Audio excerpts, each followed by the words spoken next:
Hello, everyone. Welcome to the Booktube Chicks Book Club monthly live show. This month, we are talking about our September pick, which was The Shadows Between Us by Tricia Levenseller. As usual, I am joined by my co hosts Kathleen and Desiree, who are both linked in the description below. And in a couple of minutes, we're going to do introductions and start talking about our non spoiler first thoughts on this book. If you've never been to one of our live shows before, we normally do the first 10 or so minutes non spoilers and just talk about our rating and our initial thoughts with the book. And then after, we will go into spoiler discussion for the next 45 ish minutes. So, Kat, since you're right next to me, you can go ahead and start. Hello, everyone. My name is Kathleen. I'm from the channel For the Love of Books. Uh, this book was my pick. Essentially, what we do is each one of us gets a month and we pick 3 books, and then the other 2 get to choose. So, this was my month to pick. This has been sitting on my TBR for a while. I don't even have a physical copy, but it was on my books I would like to read, and I randomly decided to choose it because it sounded interesting. I ended up giving this book 3 stars, but I actually don't really know how I feel about this book because part of me likes some of the book, and then there's other parts of me that I really didn't like it. So I'm not entirely sure how I feel about the book. So 3 stars is kind of a middle ground, so that's what I rated it. In case you don't know, this is about a girl and she has plans to be queen. She is trying to seduce the Night King in order to kind of like kill him and become the queen, like have all the power to herself. So the Night King is not really interested, so she goes interested in getting married in any way because he has a little few secrets of his own. But she goes to a ball and she kind of catches his eye, and there's a whole thing. So the premise of the book is interesting, but essentially we'll get into, once we get into spoilery, I'll tell you more about what I didn't like. But I did give this book 3 stars. Hello, I'm Desiree. You can find me on Libri Labra on YouTube, Twitter, Instagram, and TikTok. And I think I'm kind of with Kat in regards to, I feel like maybe I would give it just a little bit higher than a 3, but it's definitely not a 4 for me. Like maybe a 3.5, maybe like a 3.75 if I really wanted to push it. If I was like focused on the some of the fantasy elements, like I really liked and I appreciated. Um, I had trouble with the main character. And I don't think you have to like the main character to necessarily enjoy a book, but I think there were certain aspects of her personality and how she functioned in this world that was just like a huge turnoff for me. But I did really like the king. He had a lot of trauma he was kind of trying to work through and stuff, but he also, as Kat said, had some of his own secrets. But I'm really curious, and you guys have read her other books. Are they similar to this? Or I haven't read anything else by her. oh, really? I thought No, I you read. haven't. I think Kat I did. think Kat, Kat. you're muted. I read her Daughter of the Pirate King duology, and I really enjoyed that series. It has like that same vibe with a strong female character, but the Daughter of the Pirate King I thought was more likable than this character. I'm the same with you, Desiree. Didn't really love the main character, but yeah, I gave Daughter of the Pirate King. I gave 4 stars, and then its sequel, I didn't like it as much. I think I gave it like a 3.5. Yeah, 3.5. Okay. Because But like I enjoyed the writing, and I feel like there was definitely a vibe throughout the story that I could appreciate, but there was very specific elements about the main character that I just had a really hard time with. Okay, and I gave this one 4 stars, which it for me a 4 is like it was good. It's not the best thing I've ever read, but it's good. And I was kind of hooked by right at the beginning where I think it was the dedication that described this book as a Slytherin romance, and I was like, okay, I can vibe with that. Um, I didn't really have many thoughts going into it. The only thing I really knew was she wanted to seduce, marry, and kill the king. That is all I knew. I didn't know about any really fantasy elements or anything like that. Um, I kind of ended up flying through this book.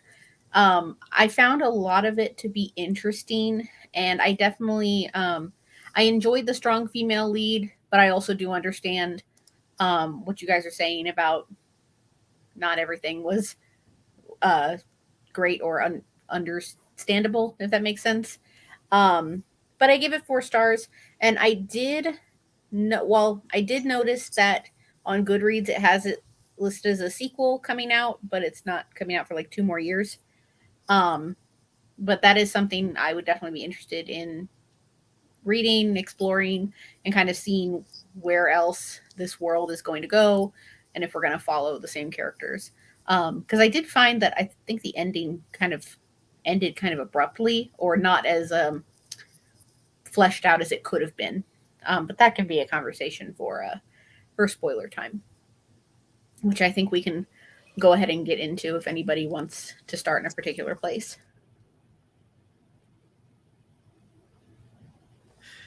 Kat, I did you mean, want to go ahead? I guess for me, I just don't know. Like the character, I feel like the author tried too hard to make her like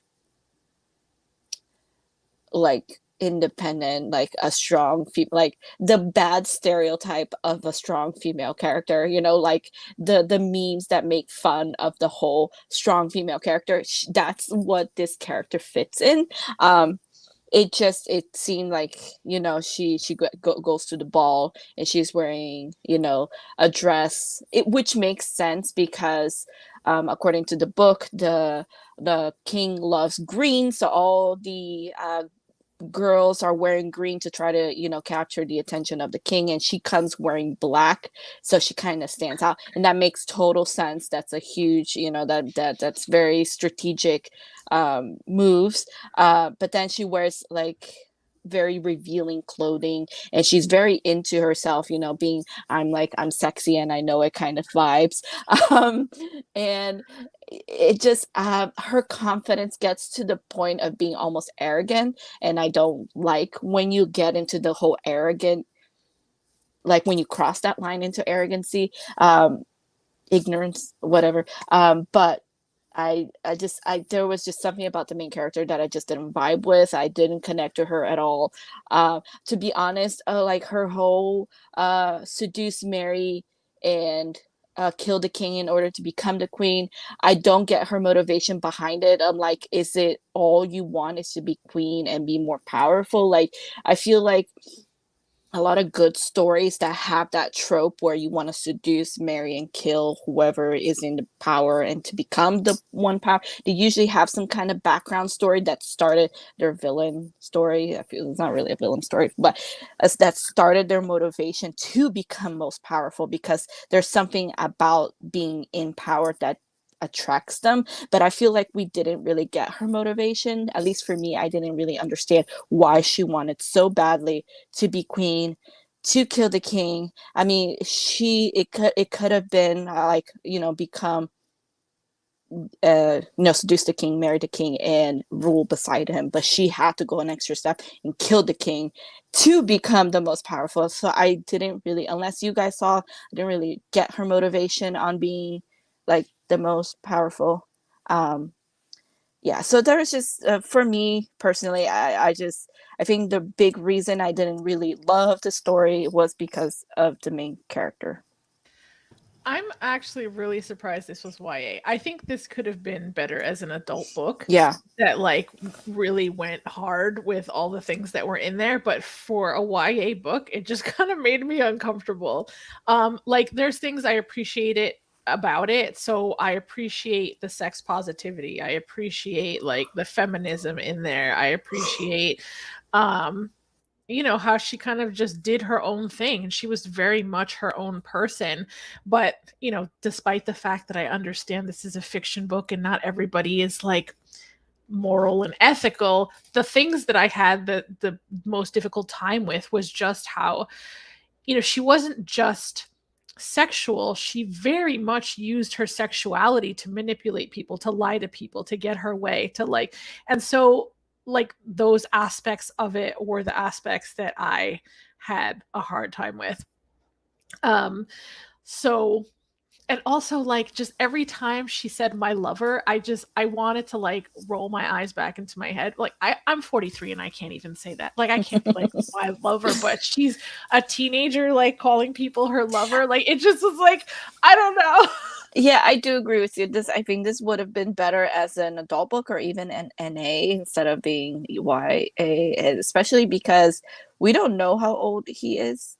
Yeah, they don't Like, ever say how old either of them are, do they? I think he says that his grandfather lived to be 700, and this is like giving me Like, Akatar vibe because like Rhysand from the stories is like super mega old, and even though he has a young body, and then the main character Farah, whatever her name is, she's like in teenager-ish years, like older teenager, and that's just giving like super Akatar vibes. And while I don't like necessarily dislike that, I agree with you. I feel like she should have been older, and her actions would have, I don't know, her actions would have made more sense to me personally.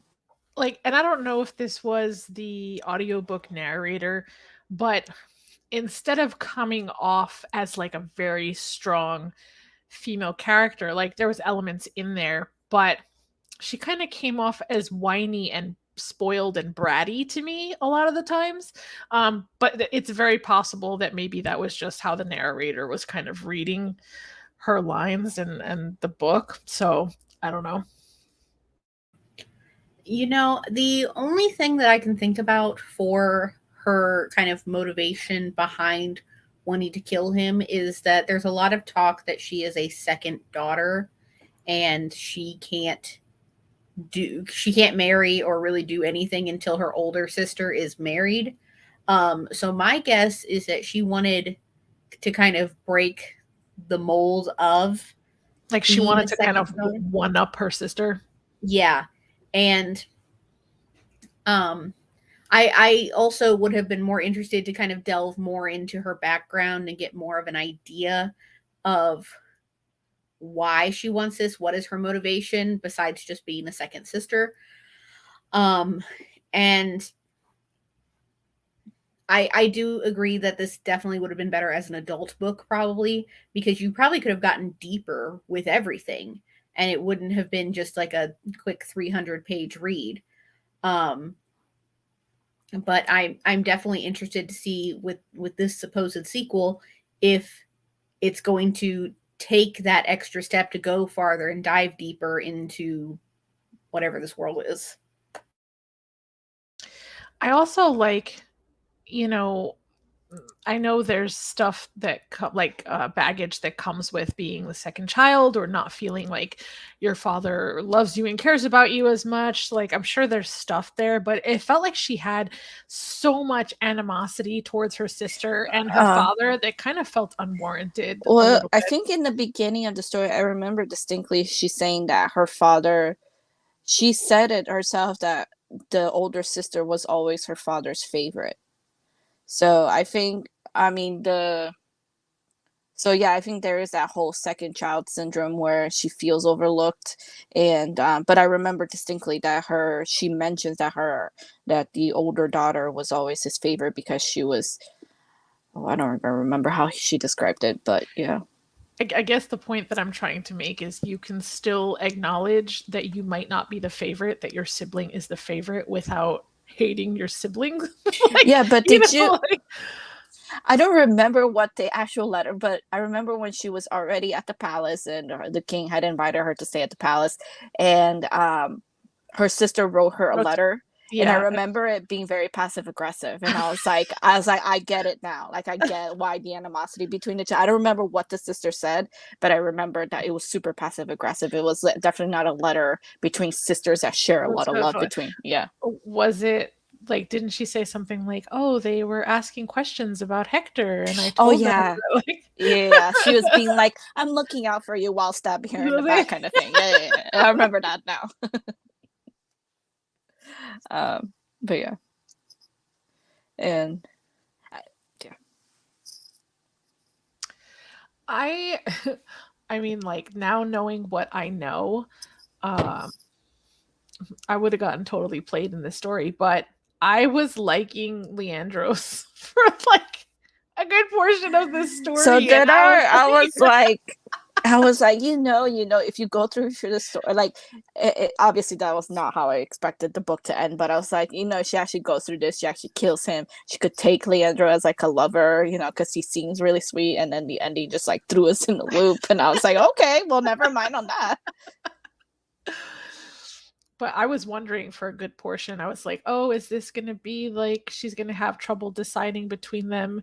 Because, normally you can see right away who's definitely going to be endgame. But I felt like that was done pretty well because, you had the king who couldn't offer her certain things, or in the beginning was unwilling to offer her certain things. And here was this very cool, smooth other guy who was like basically throwing everything at her feet. And I think it was written in such a way where that choice was not super clear. What did you think of the romance between the Night King and her?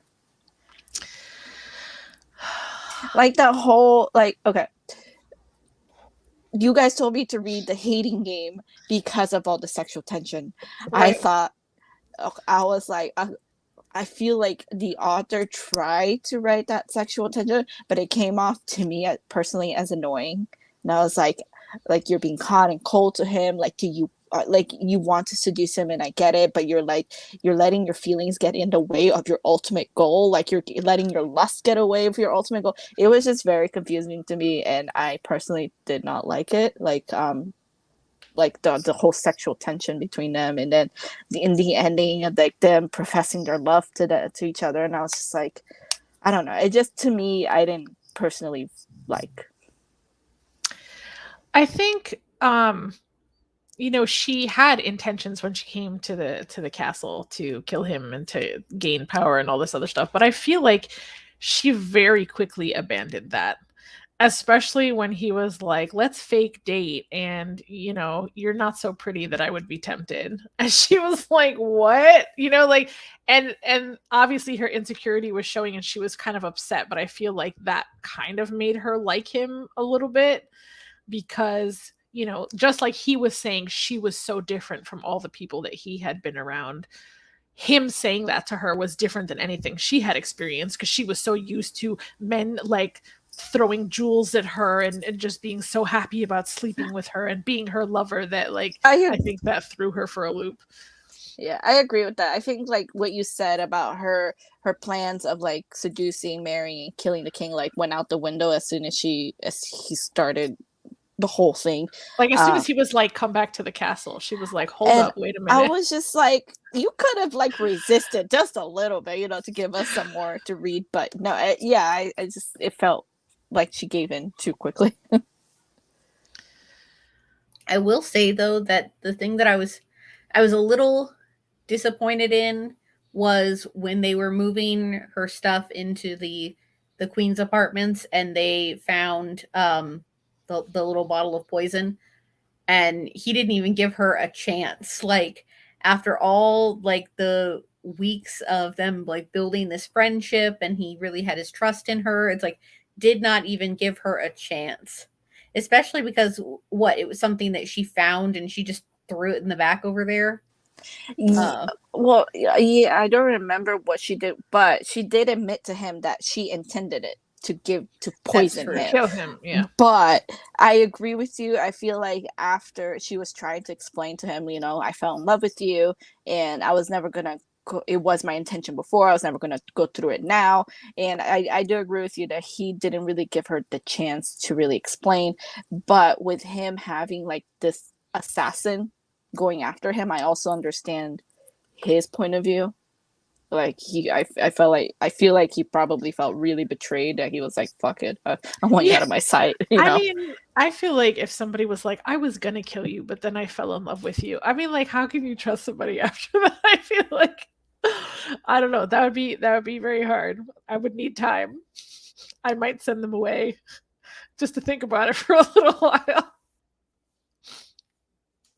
What did you guys think of her dad trying to like get her out of the castle and thinking this was a waste of time and all this stuff? I feel like her dad was annoying, I honestly. was surprised by her dad. I figured he would be like pushing her, be like, make sure you're doing this, make sure that he likes you, make sure, like in the beginning when they went to the ball together, like he was very, I mean, he was still annoying, but he was like with her in the plans of like getting the king's attention in order for her to be chosen. And it felt like he was happy when she was chosen. Then all of a sudden he changed his tune, and I'm like, I feel like I don't know. I don't understand where his priorities are, because I feel like he should have been pushing her to complete her task, whatever her goal. And the fact that he was trying to hold her back was surprising to me, because he just seems like the type who, like, I don't know, just he would want the power that came with her being queen. To me, it seemed like he was very money focused, and I feel like he kept trying to lead her in a direction that would get him that money faster, is what it felt like to me. So, you know, despite how great it looked to potentially marry the king and have all that power, I think he felt like it wasn't going fast enough for him. Yeah. So he kept trying to throw alternatives at her.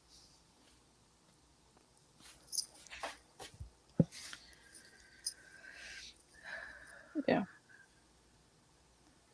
The one thing I was going to say, because you were talking about like the chemistry between them, I think, you know, on paper, the idea of him not being able to touch someone had the potential to be very, very high tension and very, very slow burn. And I don't know if it's because I listened to this sped up or what, but like, you know, it didn't quite land as well as I think it could have. I think there were definitely moments where she was like, oh, don't touch me, or like, you know, be careful, or but I think that could have been played up a little bit more. I think that could have, well, it's again, that's a YA story, but I think it had the potential to be a little bit more erotic with that kind of tension and that kind of Agreed.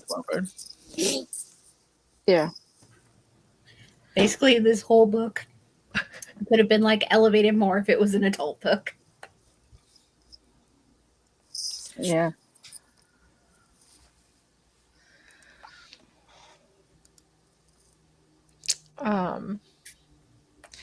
I do wish she had kind of gone into his powers a little bit more.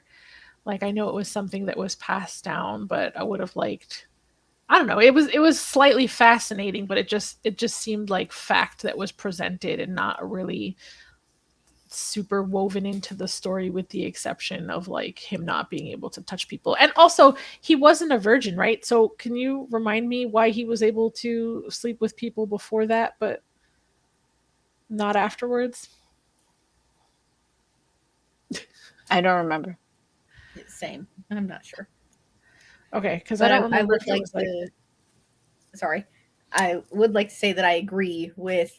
I want to know more about the powers and the background of that. Like, I don't remember if maybe the explanation was that he fooled around with girls, but then when his dad died was when he got the power, like when the power was passed on to him. And that's when he had to worry about not touching people. I don't know. Does it give you Shadow and Bone vibes with the Darkling? Not at all. Okay. First off, the Darkling is a whole other game. He is sexy as hell. Not this. No, not this guy. That's not where I was going. I meant with the shadows thing. I meant with the shadow power. I don't think so. I didn't like the Darkling, didn't even cross my mind, but I've only read the first book. His shadow power is like what made me think of like how the Darkling has like the darkness, like, what do you call them? Like the darkness waves that he like has.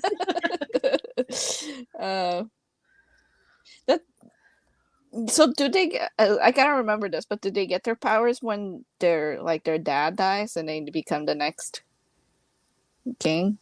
Like when they inherit the throne? That's what I'm thinking, because his brother was upset that he wasn't gonna, like, what, why does his brother not get it if his brother was older? Just because he was evil? I remember something about that his dad prevented him from becoming the king. I don't remember why. It's a good question though. Yeah. I feel like you guys had a different experience than me because I don't remember there being a brother. Oh my, what? Girl, at the end, Leandros is the brother. Okay, this is telling me Chloe did not pay attention to the book at all. Again, Chloe did not pay attention to the book. It's always like the ending part where I'm like, wait a minute, what? It's like that book, that weird book that we read with the dragon, and she didn't realize the dragon was the girl until we had our discussion. I was like, girl, it's so obvious in the end. I'll have to read the ending again, because I can't remember if it was this book or maybe it was another one where I heard the ending, but I like fell asleep and had to listen to it again in the morning, and now I can't remember. So Leandro, the guy that she was seducing her, turns out to be the older brother. And he was the one the whole time who's been trying to kill him, the Night King. Because he's okay, yes. Sorry, I remember the part where, yeah.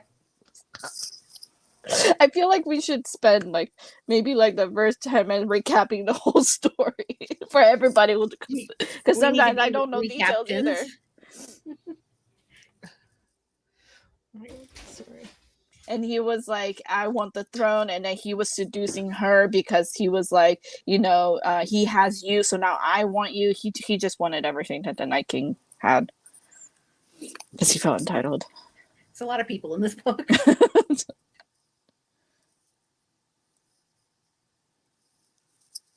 What did you rate this book, Chloe?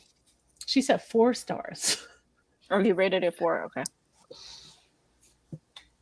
Which was surprising for me, because I remember I started listening to it and I had already finished like 2 hours or something of it, and I was like, man, I'm really liking this book. I'm like, it's going so quickly. I really like.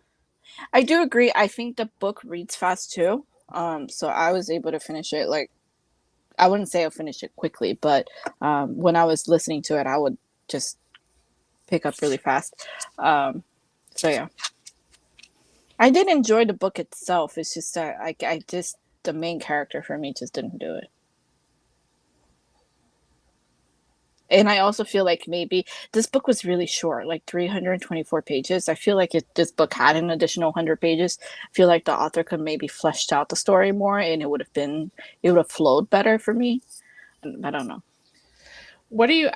She gets a happy ending in the end. Is that what she deserves? Is it okay that she killed Hector and that, why did she kill Hector again? Because he was threatening her, right? He was like, I'm going to expose your secrets or something. I thought he, didn't want to be with her or something.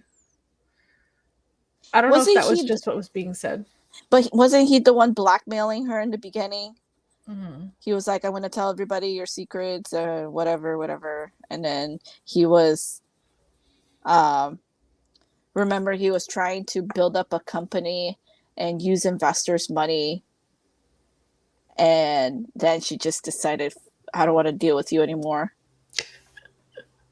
So I'm going to kill you. So I'm going to kill you. Imagine, I don't know. But hi, Margaret. Margaret just popped into the chat. Yeah. Just that annoys me. Just that idea. Like who are you that you're just going to take someone's life because they did something you didn't like? I don't know. Yeah. She was too much. Yeah. Again, these characters deserve to exist. I just don't know how she would have had to be written for me to be on her side, for me to towards the end, you could see how much she loved Callias. Was that his name? Mm-hmm. How much she loved Callias, and she was so willing in certain situations to drop everything to tend to him or to care for him or to make sure he was safe or didn't get hurt. And I think in those moments of vulnerability were the moments that I liked her the most. because there are aspects of her personality that just feel like a mask, right? Like just feel like she thinks so highly of herself, but does she really? I don't know. Yeah. I agree. It's just I feel like her character in particular, I feel like she should have been more fleshed out because again, I feel like I didn't understand her motives 100%. Like you may have second child syndrome, whatever, but you don't go from that to being like I'm gonna kill the king once I seduce and marry him so I could become all power. That's just like such a huge leap for me, and I feel like I'm sorry, not the narrator, the author just didn't fully flesh out that idea of why she wants to be queen because she can marry the king and be queen and still be very much powerful with him at her side. Why did there need to be like, I'm going to kill the king and become all powerful all by myself, So. I think it was like trying to prove that she didn't need anybody else. And yeah. And still once like she started having certain feelings for the king, she still had, even though she dropped it really quickly, she still at some points was stubborn. I was like, I'm gonna stick to my plan. And I'm just like, even though seeing him and seeing a whole different side of him and seeing how they are together and that they do mesh well together, she still had that idea, but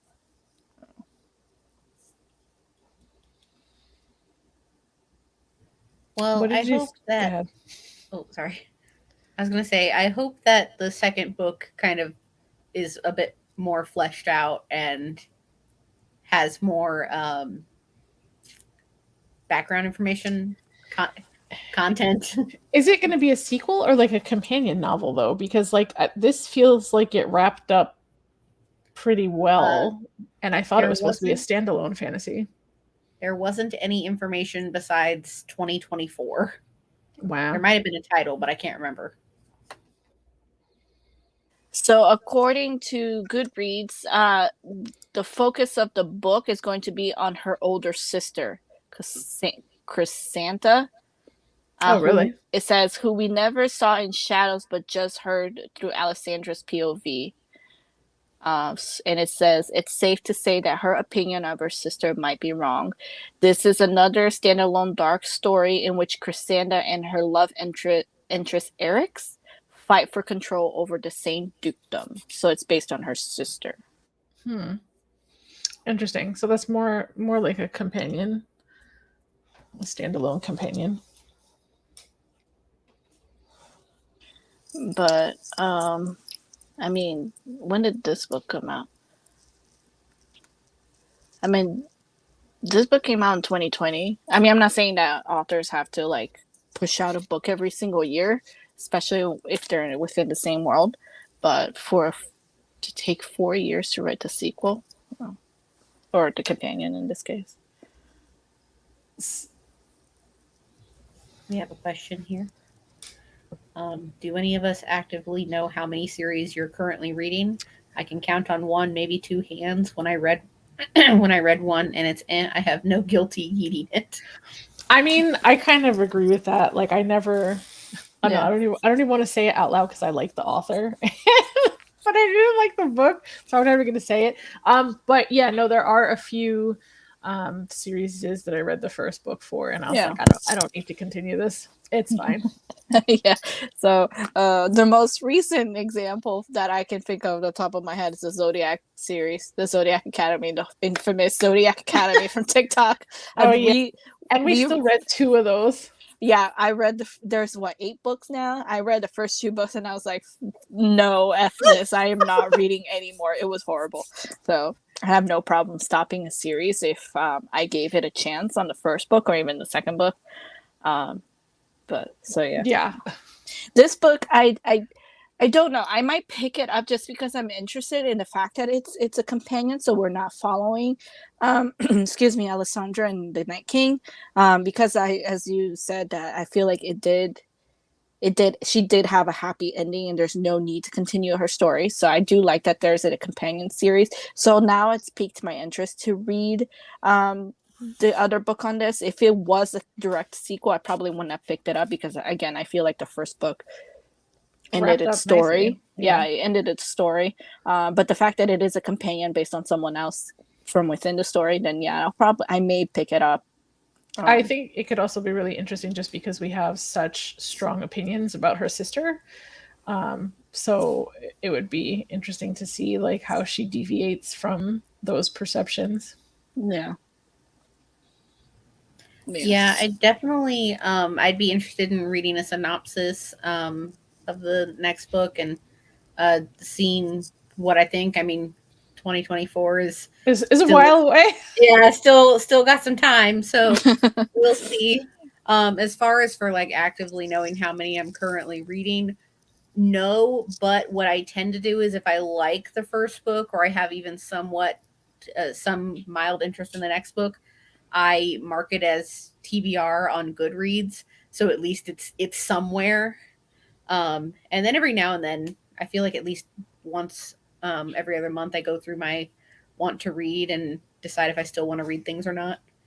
So that's kind of how that works if I don't already have it on my shelf. Yeah.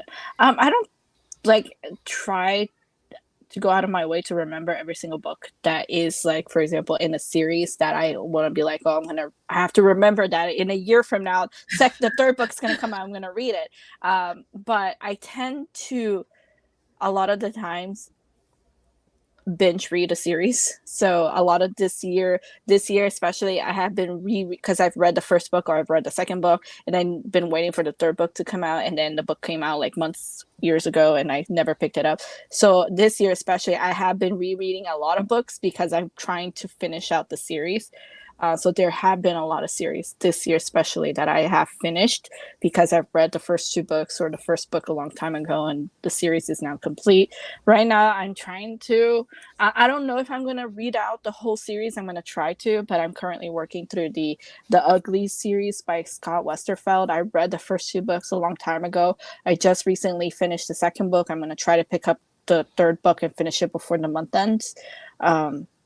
Mostly because I kind of want to also read his other books. Apparently, he wrote more books within the world. But yes, I'm that person who remembers. Oh, the third book came out for this book that I read a long time ago. I'm gonna read the series. I just binged the whole series at once. So that's wild. Like I don't do that much rereading. Like I did with Scythe. Yeah. The third book came out a long time ago. We started reading it together, and then I stopped because I went through my book slump. And then recently, I binge read the whole trilogy again. So, do we want to go ahead and head towards final thoughts of the book? Yeah, I think we can do that. So I give it, I feel like it's a little bit higher than a 3. So I'll just settle on like a 3.5. And, it was really the main character that I had some trouble with. I think there was like good aspects of the book. And again, I liked the sex positivity, but it just felt like there was so much that hinged on this manipulative use of sex, which was uncomfortable. And it felt like it was a really big portion of the book that did that. Like it wasn't just one scene. It felt that there were multiple aspects where they were like using her, like, they dressed her up in a certain way at some point, and like, didn't they stick her in the whorehouse to like do certain things? So it was a lot. But I am glad that I now am familiar with this author's work because I do have 2 of her other books, and so I will. Wait, what books do you have? The Pirate King duology. Yeah. Apparently, I was looking at Goodreads. Apparently, there's going to be a third book, which I didn't know. This was originally a duology. I know that, but apparently, there's a third book coming out somewhere. But I would highly recommend the Daughter of the Pirate King. Is much more enjoyable than this one. Yeah, so I'm more eager to check them out. And it I liked her writing. I don't think I would say anything specifically bad about her writing. I kind of just wish this had been an adult book so she could have like just really went with it. I think maybe if there weren't like certain aspects of it where she was held back, she could have just expanded on it more in certain areas. Mm-hmm. But that's how I felt about it. Okay. So I gave this book 3 stars. It's just like it's kind of like with Desiree. I'm not entirely sure how I feel about the book. I love the premise of the book, but I just feel like certain things could have been fleshed out more. I didn't really vibe with the main character. I didn't really get her intention of being the all powerful at the end with the whole seduce Mary and kill the king so that she is just the sole queen. I didn't get her what her intent, like her main goal. Like I don't understand why she had this goal. And so I didn't like her necessarily. I didn't hate her by any means. There are characters from other books that I absolutely hate, but I don't hate her. I just didn't connect with her. So I did end up giving this book 3 stars. I am curious about this companion book that is coming in 2024. I will probably read it. I can't make promises though. Who knows? But I am interested right now in that book. Yeah. And I gave this one 4 stars. I definitely, it had me hooked at the beginning with the whole dark young adult romance vibes. I agree that I wish it had been adult to kind of really go all in and expand upon everything in the entire book. But I gave it 4 stars. And I agree that I am also currently interested in the companion sequel. But, 2024 is still a little bit of ways out. So we'll see how I feel about it then. Excuse me. So that's everything for discussing The Shadows Between Us. Next month, well, actually, before I talk about the book, the next upcoming live show under the Booktube Chicks umbrella is Pages and Pals, a monthly live read-in, which is on Kat's channel, which is linked in the description below. That is going to be on October 8th, right, Kat? October 8th at 8 p.m. Eastern. And that will also be talked about on our Twitter and our Instagram. For October, we are going to be reading House of Salt and Sorrow by Aaron A. Craig. And this is a retelling of the 12 Dancing Princesses. That's all I know. I think I've tried to read this before, but I never finished it for some reason. I think I only read like 2 chapters. So I'm interested in reading this book for the fall Halloween autumnal vibe. I don't know if this is like a dark retelling or what to expect from it. But our live show will be, if I can get the calendar up, our live show will be on Sunday, October 30th at 6 p.m. Eastern on this channel. Again, it'll also be announced on our Twitter and our Instagram at Booktube Chicks. And then something else that's happening in this upcoming month or two is the Quarterly Romance Book Club, which is hosted by myself and Desiree and is on Desiree's channel, which is also linked in the description below. We will be reading 3 Kisses, 1 Midnight by Rashani Choksky, Evelyn Sky, and Sanja Menon. And our live show for that will be on Sunday, November 6th at 6 p.m. Eastern on Desiree's channel. But that is everything that we have for this live show today. So thank you to those who joined us. And we will see you guys next month for all of our fun live shows. Bye.